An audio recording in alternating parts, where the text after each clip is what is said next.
Ngenda beera nga tubayitiramu omulamwa gwa leero ogwo awards n'okubayitiramu lwaki awards zaffe tetwasobola kuzigaba ku lunaku olwa Sunday oluwedde. Sibito kaseeru matama ne musajja wa straight oziba obwava nnyo ku kisaawa awo Ngenda Kweyambula njagala nnyo abantu balabe ku Nudes Zange.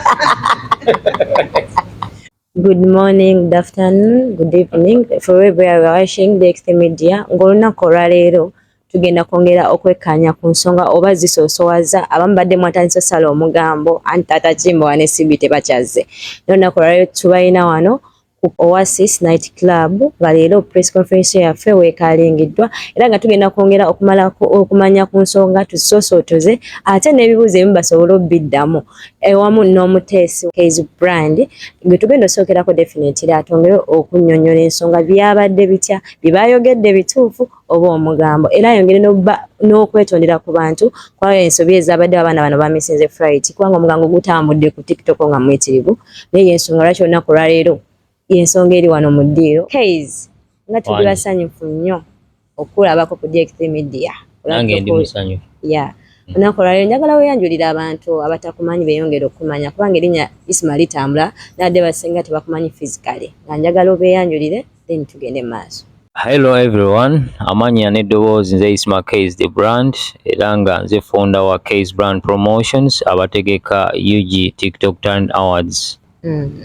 Isima waliwo ebigambo bibadde bitokomoka abaana bamisinze flights tebagenda sobola kujja ate n'ensonga lwaki ba extendinze like TikTok Awards zino n'ozongera ku next week ku Sunday. Neyanziza okunkyaza ku DX3 Media.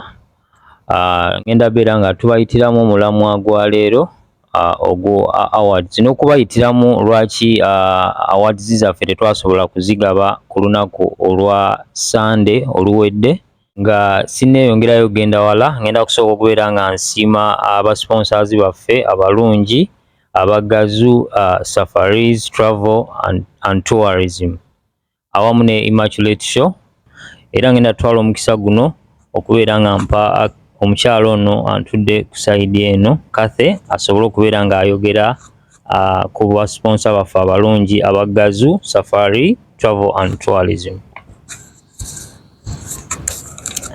Good morning. Is it good morning? Good morning everyone. Amanye n'eddoboozi nze Catherine Mbabas era tuli basanyufu nnyo no era tukwebaza naawe Case Brand okutukkiriza tukole wamu n'okukkiriza partnership gye tubale tulina twebaza Taata Kimbowa ne Sibi era okutuukiriza ne bajja and we expecting a lot on the event.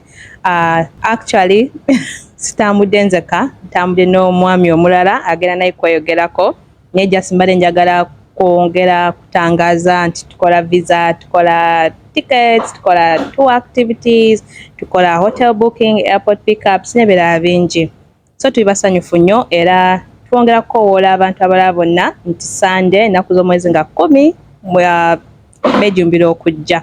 Amanya n'eddoboozi Semanda Vincent nga tusinziirira ku Gazu Safaris Travel and Tourism. Ffe tuli bakabaka mu by'entambula n'ebya visa tusinziirira wano Dubai, Abu Dhabi, South Africa ne Uganda okubatuusaako empeereza zaffe era nga ffe abamu ku baataddemu omusimbi okulaba ng'ensonga eno etuukawo. Tubayita mwongere okujja ng'ennaku z'omwezi 10 onaatusonyiwa byabaddewo ekituufu omugambo gwonna ogubadde guyitiŋŋanye gwa kusalibwawo leero ababedde mu nnyumba mwebali Taata Kimbowa waali n'omukulu Sibi. Mujje muwagire our local brands, mujje muwagire abaana baffe. Neyanziza. Okay, definitely nga tuwulidde ba main sponsors ate waliwo omukyala the lady in white eyanjuleko n'abantu beeyongere ddala omumanya tugende mu maaso. Thank you so much. I'm CEO Sarah Barriers, the manager of Oasis Night Club. And I'm really happy to work with Isma Case the Brand. Okay.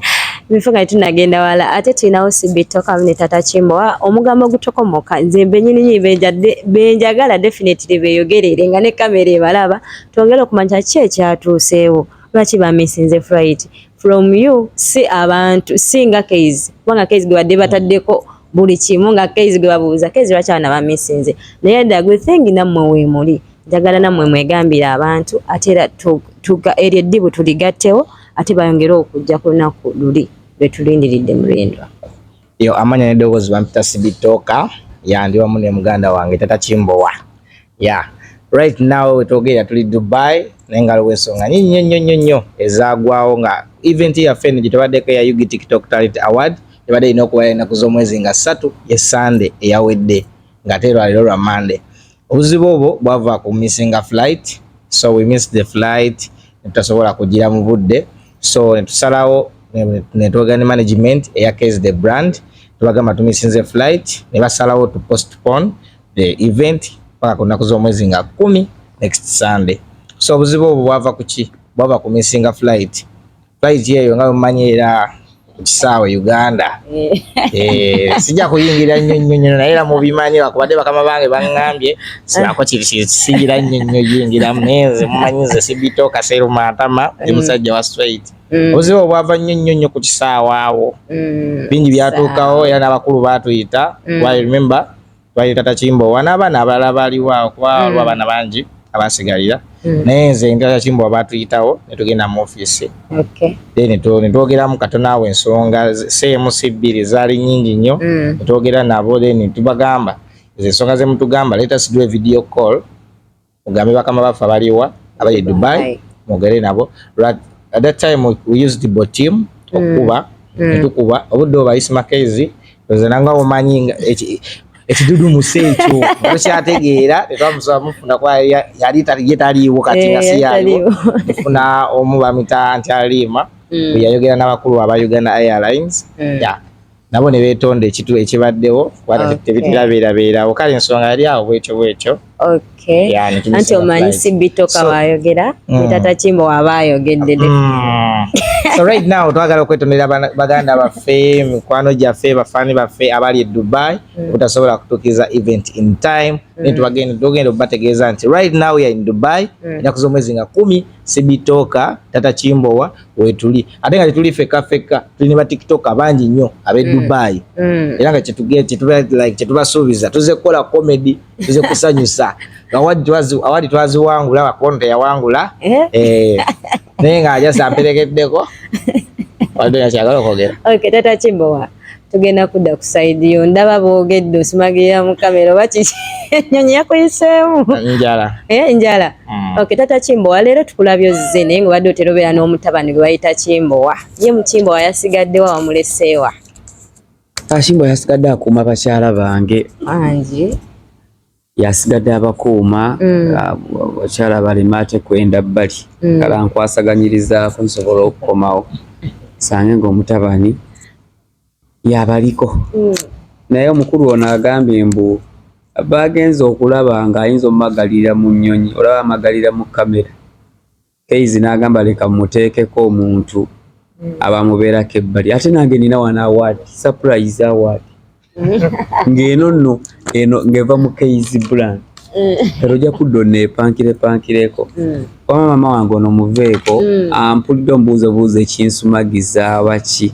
nzibirira amaaso alemo gamuno nina amaalo nzibirira abalabi balame gamuno nsamaala naye kati ono olaba kimu akyetegeeza neekiri wano bikkabikkako bwoti naye nga situlo nti oba ki naye nga bannaye nnyongera okukunga abantu mujje ku nayiti oba okwayise Oasis Night Club wetuli ate tekwali confirminga kulala kubanga CEO waayo yuno ali wano ku mukono gwa Keizi brand wuno abafujirizi b'ensimbi mu kintu kino weebali kati tuli Dubai tuli wannyininyini ku kirabu kati gwoba okola kiddala okufuna tiketi yo jangu oseke ofe bakuziike kuba ffe twazze kubasesa Taata Kimbowa ekibuuzo ekisembayo abantu bategekedde ekipya ki kyebagenda okulaba ku stage kyogamba ngenda kweyambula njagala nnyo abantu balabe ku Nudes zange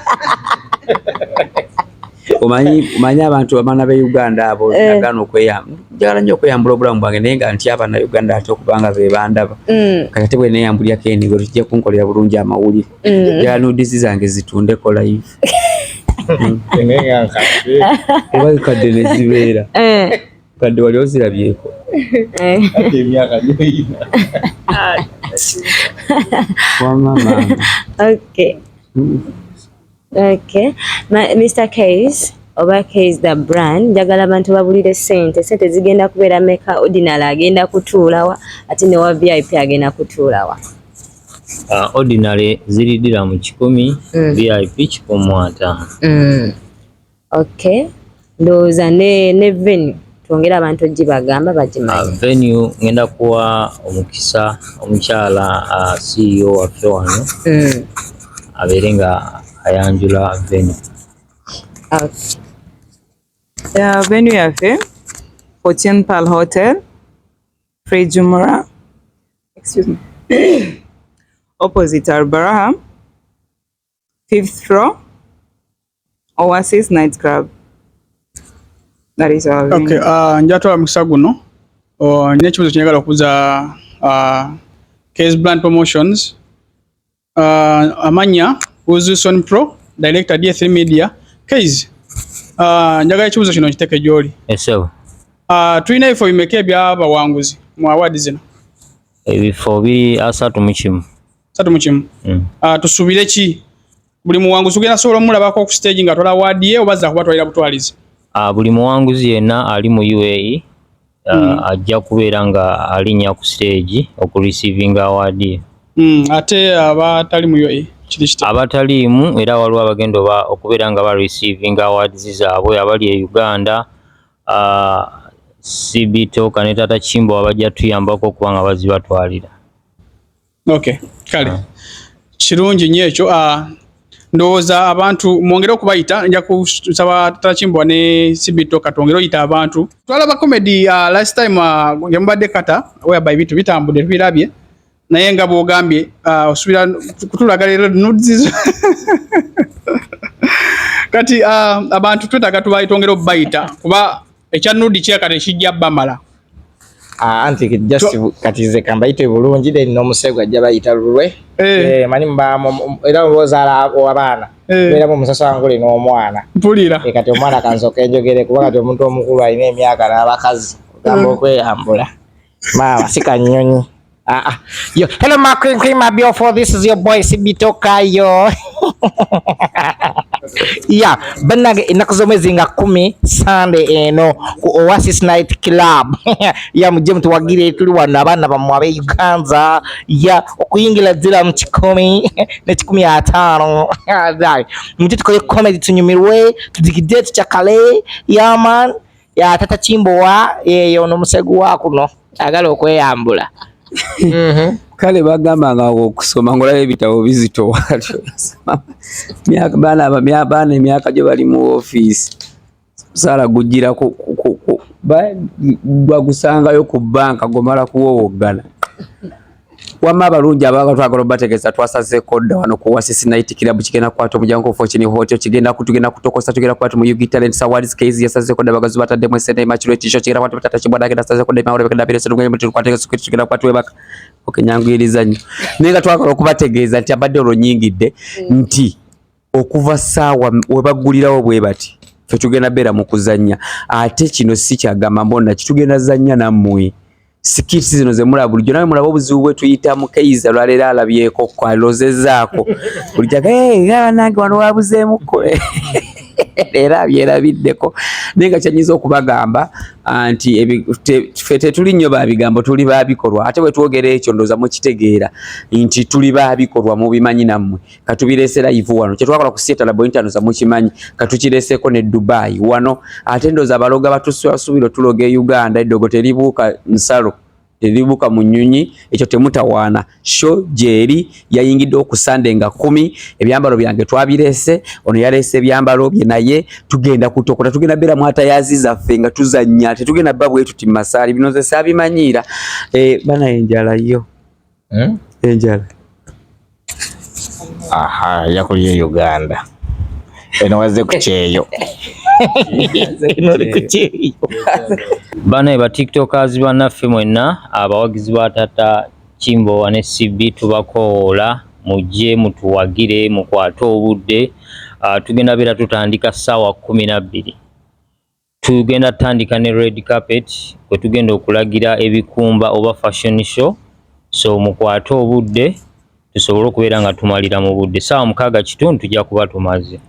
Ndoza wa mikono mwewuliriddeko red carpet zigenda kubeerayo abaana mwambale buthimithulu mwenna mukereke ebirango zigenda kugulirawo ssaawa 12 anti sibitoka ne Taata Kimbowa bali mu kizima nti ndoza mwewuliddeko addingana amawo takola ki tagawoomya.